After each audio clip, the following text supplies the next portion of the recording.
समय की बात है, देवर्षि नारद कल्प वृक्ष के दिव्य पुष्प लेकर द्वारका में भगवान श्री कृष्ण के दर्शन के लिए आए।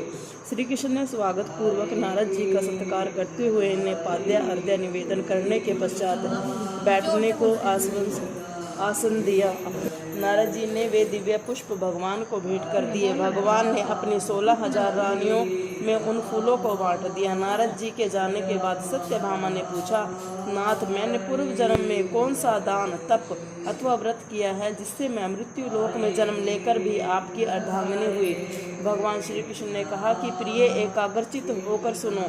तुम पूर्व जन्म में जो कुछ थी और जिस पुण्य कारक व्रत का तुमने अनुष्ठान किया था वह सब मैं बताता हूँ। सतयुग के अंत में मायापुरी यानी कि हरिद्वार के भीतर अग्निकुल में उत्पन्न एक ब्राह्मण रहते थे जो देव शर्मा नाम से प्रसिद्ध थे। वे वेद वेदांगों के पारंगत विद्वान, अतिथि सेवी, सूर्य व्रत के पालन में तत्पर रहने वाले थे।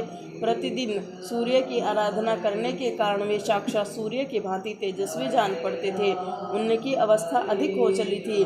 ब्राह्मण के कोई पुत्र नहीं था, केवल एक पुत्री थी जिसका नाम गुणमती था।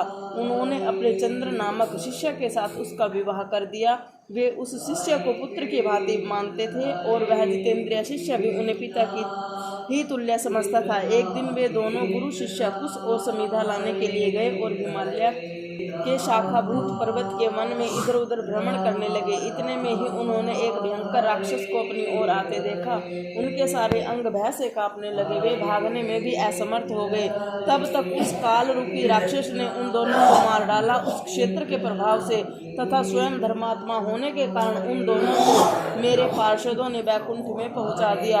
उन्होंने जो जीवन भर सूर्य पूजन आदि किया था उस कर्म से मैं उनके ऊपर बहुत संतुष्ट था। सूर्य, शिव, गणेश, विष्णु तथा शक्ति के उपासक भी मुझे ही प्राप्त होते हैं। जैसे वर्षा का जल सब ओर से समुद्र में ही हो जाता है, उसी प्रकार इन पांचों के उपासक मेरे ही पास आते हैं।